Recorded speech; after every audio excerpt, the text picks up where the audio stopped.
Fala pessoal, tudo bom? Estamos diretamente do Ace Summit, Monking por aí. Super episódios, conteúdo legal. Falamos aqui de CVC, falamos de nas empresas, vamos falar de novo agora também. Falamos de negócios, falamos de bastante coisa muito legal. Eu sou o Eduardo Vieira, sou CEO e fundador da Monking. Vamos falar um pouquinho agora de cultura, um pouquinho de pessoas. Quer se apresentar pra gente? Começando pelo nosso convidado. Bom, Luiz Drouet, fundador da Prosper Tech Talents e da Share People Hub e presidente da BRH São Paulo, fã do trabalho da ACE, cada vez mais fã também do trabalho que vocês têm feito, então feliz de estar aqui para esse bate-papo. Você.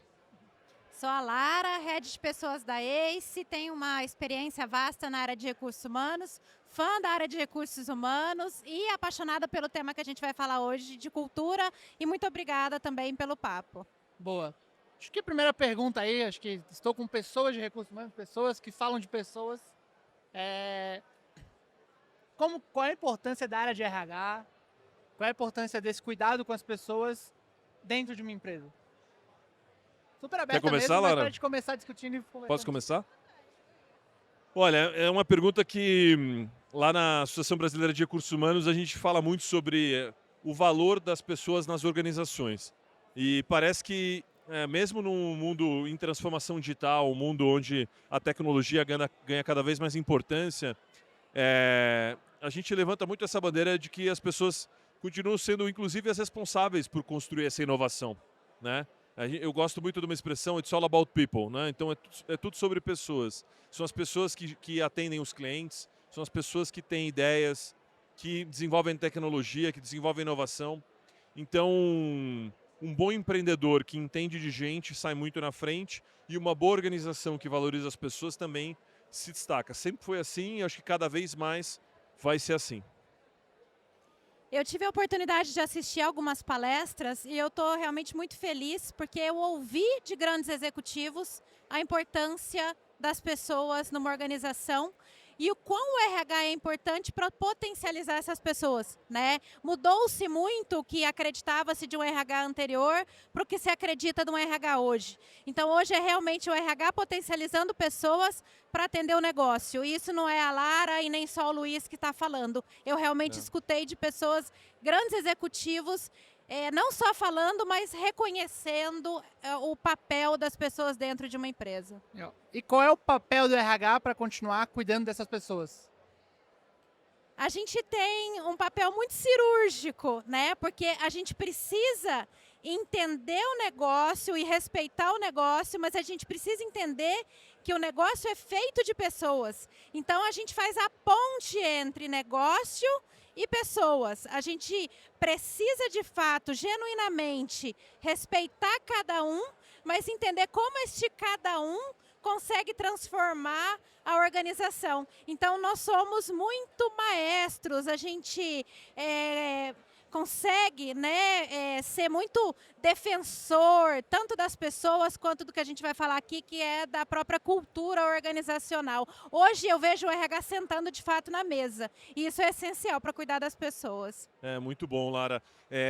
Eu costumo dizer que na pandemia o RH ganhou muito protagonismo, né? Diferentemente de outras crises, onde muitas vezes ele era envolvido só na hora de fazer cortes em pessoas e providenciar os desligamentos. A pandemia fez com que os RHs ajudassem as empresas a se reinventar para continuar operando. Então o RH ele foi alçado para a mesa estratégica de decisões, onde ele ainda não estava com essa influência. E aí os bons RHs ocuparam esse espaço e não saíram mais dessa mesa estratégica, né? Então, até ontem eu estava no evento onde o Dave Lurich, que é um grande pensador sobre RH, ele mostrou um slide muito bacana de uma matéria da Fast Company de 2004, falando assim, o autor dizia, por que eu odeio o RH? Né? E em 2000 e agora em 24, uma matéria da Fast Company falando que nos Estados Unidos é uma das áreas mais desejadas para as pessoas trabalharem. Então, acho que isso reflete um pouco da valorização da área nos últimos anos. Só fazendo um complemento, mas é importante o RH entender que ele tem que entender de estratégia, de número, de tecnologia, sem sombra de dúvidas. Mas ele não pode esquecer o principal ativo dele, né, o princípio dele existir, que são as pessoas. Porque houve um movimento muito do RH ter que ser estratégico. Mas ele tem que olhar para as pessoas.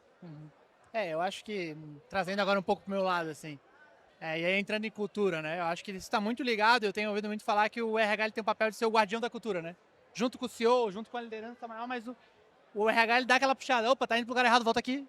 Então, como é importante, não do RH, mas como que é importante a cultura organizacional dentro de um contexto onde as pessoas estão preocupadas com as pessoas, né, eu acho que nunca teve uma rotatividade tão grande, acho que na época do meu avô, dos meus pais, era muito uma pegada de, nossa, a pessoa fica 10, 20, 30 anos numa empresa, agora menos, porque as pessoas estão preocupadas em viver coisas novas, querem ter um tempo para a família, querem ter um tempo para outras coisas além do trabalho. E a cultura tem que estar ligada a isso, né? A pessoa está preocupada com a cultura. Claro que tem cultura em empresa que vai ser acelerada e é isso que eu escolhi para minha vida. Mas como que a gente consegue ligar isso? Como consegue ver o papel na cultura mesmo? Como que é a importância da cultura para a empresa? O que você acha? A cultura é o que ganha o jogo, né? A cultura, ela influencia totalmente a estratégia e ela é o que faz as organizações ganharem o jogo. Por trás de toda empresa de sucesso, toda empresa que se destaca, quando você for olhar por trás, de uma forma mais intencional, menos intencional, tem uma boa cultura. E é óbvio que aquelas organizações que fazem isso de forma mais intencional saem na frente. Acho que é legal a gente comentar um pouquinho do papel do RH nesse processo de cultura.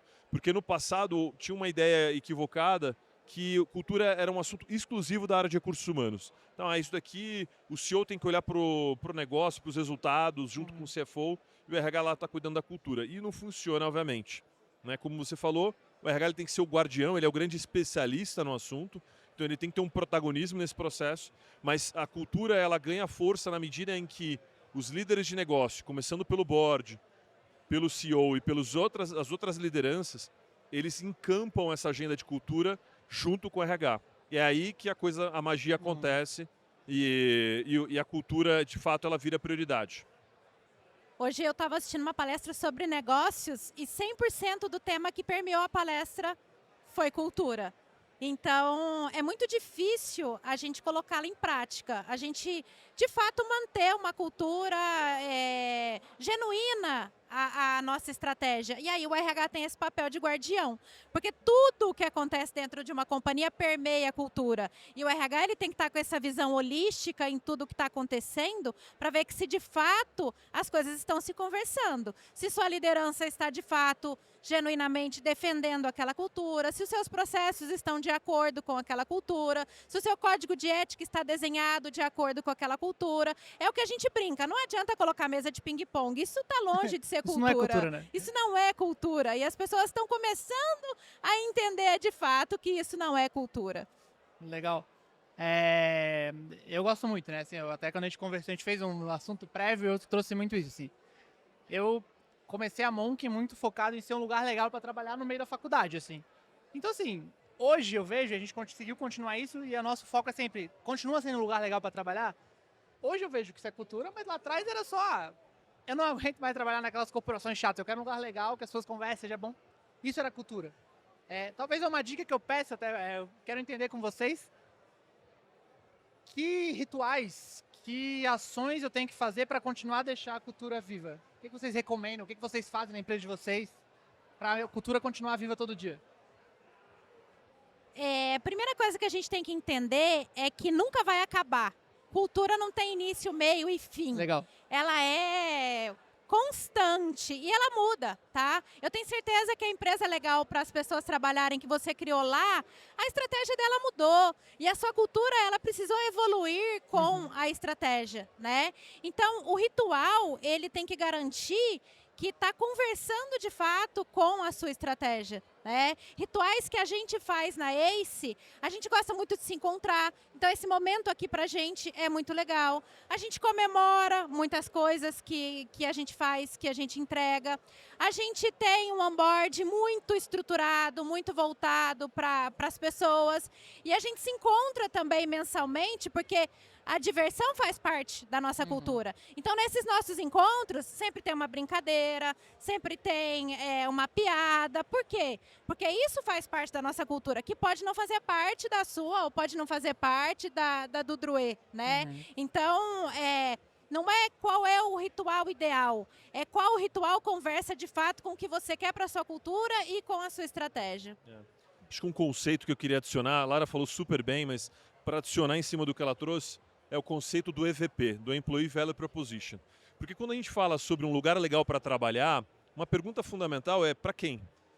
Né? Um determinado perfil mais nerd, mais racional e tudo mais, de repente vai achar legal trabalhar numa empresa com determinadas características.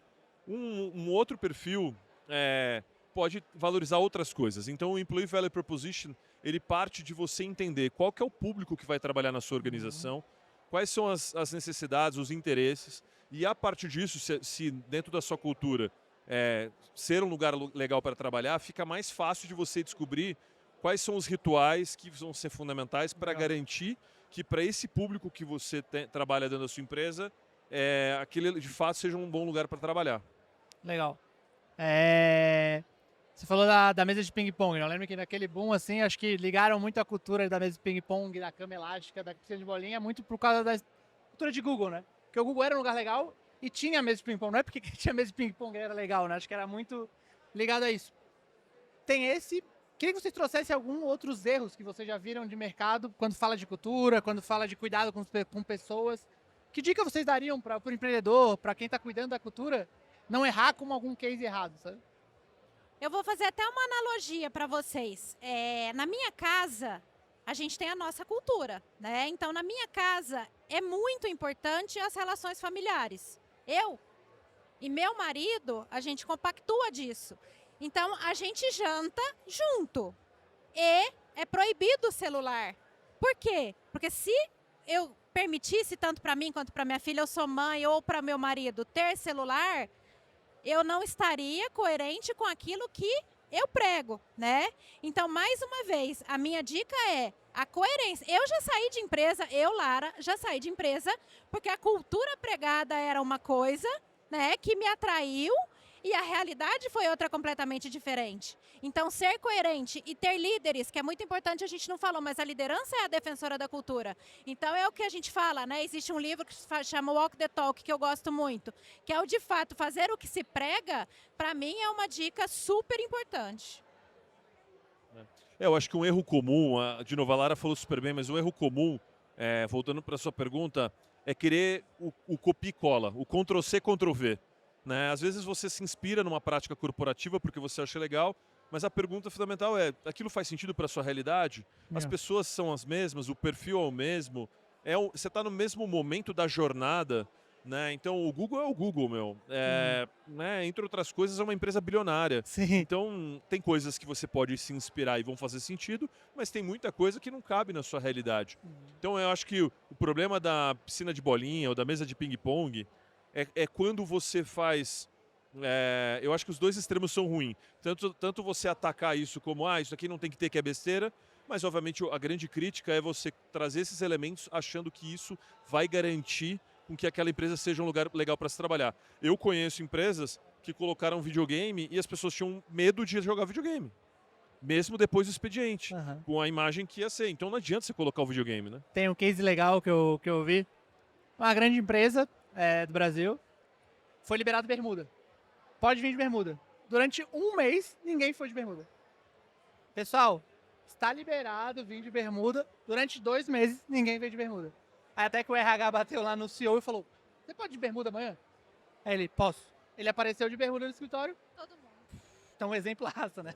Tem mais um erro cometido que eu tenho certeza que o Luiz vai concordar comigo. Quando a gente fala de contratação de pessoas, de talentos, não existe gente boa ou ruim. Todo mundo é bom. Existe a pessoa mais adequada para o seu momento e para a sua cultura. Então, muitas vezes, eu olho o profissional, eu vislumbro, mas não necessariamente ele é o profissional certo para a sua cultura. Acho que o Luiz vivenciou muito essa parte de recrutamento e ele pôde ver isso. Então, a gente tem que trazer, sim, os talentos. mas os talentos certos. Porque a cultura, a gente brinca, como é que eu seguro as pessoas? Você mesmo começou a sua fala hoje, as pessoas saem mais. Elas se conectam no propósito, elas se conectam na cultura. Se a cultura faz parte daquilo que ela acredita, ela vai ficar mais tempo, sem sombra de dúvidas. Acho que em cima disso, é muito bom que você trouxe, Lara. Tem um conceito clássico quando a gente fala de cultura que é cultural fit, ou fit cultural, que é você buscar pessoas que vão valorizar e vão se sentir bem dentro daquela cultura. E isso, obviamente, não é algo trivial para se fazer, demanda um nível de preparação, de qualidade do processo seletivo, de ferramenta para isso. Mas tem um novo conceito, que é menos difundido, mas muito bacana, que é o cultural add, que é o quê? Se eu parto do princípio de que eu só vou buscar pessoas que sejam totalmente alinhadas à minha cultura, provavelmente essa cultura não vai evoluir. Né? E depois acho que no nosso alinhamento a gente falou um pouco disso e vale a pena a gente voltar a aprofundar nesse tema também, de como é que as culturas evoluem. Porque o Cultural Add é uma visão muito bacana, que é o seguinte, quais são os elementos culturais que eu tenho hoje bons e o que eu quero oxigenar aqui, o que eu quero trazer de diferente para levar minha cultura para um outro nível. E aí você vai buscar pessoas que talvez numa análise de fit cultural, no primeiro momento, não fossem bem avaliadas, mas que com esse novo olhar elas vão vir como um agente de mudança para ajudar a empresa a evoluir. Mas é uma atitude consciente. Né? Eu sei quem eu estou contratando e exatamente o porquê eu estou trazendo aquele perfil. É uma escolha intencional e eu preciso, inclusive, ter alinhamento da liderança desse movimento. Porque, num primeiro momento, vai gerar estranhamento. Sim. As pessoas vão olhar e vão falar, esse cara é diferente, essa pessoa, essa executiva aqui, ela é diferente. E, às vezes, é o diferente que você está buscando, mas a gente tem uma tendência natural a repelir. Então, você falou super bem, Lara, tem que ser um movimento consciente. Legal, bem legal. Acho que falando de evolução de cultura, acho que a gente pode trazer até o meu case aqui. A gente nasceu na faculdade, como eu falei. A gente nasceu em Floripa, a gente fez a mudança de vir para São Paulo atender marcas grandes, consequentemente teve que seniorizar o time, por consequência. E aquela cultura de faculdade teve que evoluir, sabe? E aí entra aquilo que você falou, de acompanhar a estratégia do negócio. Era muito mais diversão e menos qualidade, agora a gente falou, não, a gente tem que subir a qualidade, a diversão tem que continuar, mas de uma forma comedida, de uma forma adulta, talvez. A gente virou adulto mesmo, né? Queria entender com vocês, assim, como é que vocês veem essa evolução de cultura, essa mudança de cultura ao longo do tempo. Dentro de empresa, acho que startup vive muito isso, né? Startup começa pequenininha ali, muito na mão, quando ela recebe um investimento. Como é que ela vai? Ela vai para a cultura de quem investiu? Ela é comprada? Como que vocês veem isso hoje, essa evolução e mudança cultural? A palavra certa é evolução. Agora, evolução para onde, né? E aí é muito importante a palavra que a Lara usou agora há pouco, a consciência. Porque você tem que ter muita clareza de quais são os elementos culturais que fazem parte das suas raízes e são elementos que você não vai abrir mão, porque eles ajudaram a empresa a chegar até aqui e ela só vai continuar prosperando por conta desses fundamentos de valores. E quais são os outros elementos que eventualmente foram importantes para a empresa chegar até aqui, mas que eles precisam mudar para a empresa poder ir mais longe. Distinguir quais foram aqueles elementos que a gente não abre mão e que não vão mudar. Dos elementos que precisam ser transformados é algo Legal. Que aí está o segredo da história. É o inegociável aqui, né? É o inegociável. Legal. E aí você ter clareza sobre isso é fundamental, porque se você não fala sobre isso, você não amadurece essa discussão dentro da liderança e você não tem um guia claro de cultura para isso, o que acontece? O tempo todo você vai estar misturando as coisas. Você vai estar tratando coisas que são inegociáveis como coisas do tipo, não, é isso mesmo, agora são novos tempos e eventualmente você não vai estar evoluindo aquilo que precisa evoluir. Legal. Para quem assistiu Divertidamente, né, a Riley, ela tem uma árvore, um pilar, que a própria alegria que comanda os sentimentos fala, isso aqui não pode mexer, porque vai mudar o jeito dela ser. Ela não vai sorrir mais para as amigas, ela vai ser uma criança, uma pré-adolescente mal educada, e isso é o que o Luiz citou, né? Este pilar é inegociável, mas outras coisas podem evoluir. Ontem, eu estava sentada, a gente passou o dia numa sala de reunião com um consultor, discutindo se de fato o que a gente tem como cultura está evoluindo para onde a ACE quer ir nos próximos anos. Legal. Né? Então a gente faz isso o tempo todo e todos os executivos têm que entender que é preciso fazer isso o tempo todo. Porque a cultura da empresa de 10 pessoas, sem dúvida nenhuma, é diferente da de 20, que vai ser diferente da de 30. Legal. Acho que indo para o final... bote papo, acho que a gente ficaria aqui o dia todo, o pessoal ia apagar a luz e já conversando, porque é um papo bom, eu tenho várias dúvidas, vários exemplos, eu gosto muito do assunto cultura, acho que O Peter Drucker falava, né? A cultura come a estratégia no café da manhã já, porque isso dita o ritmo do jogo.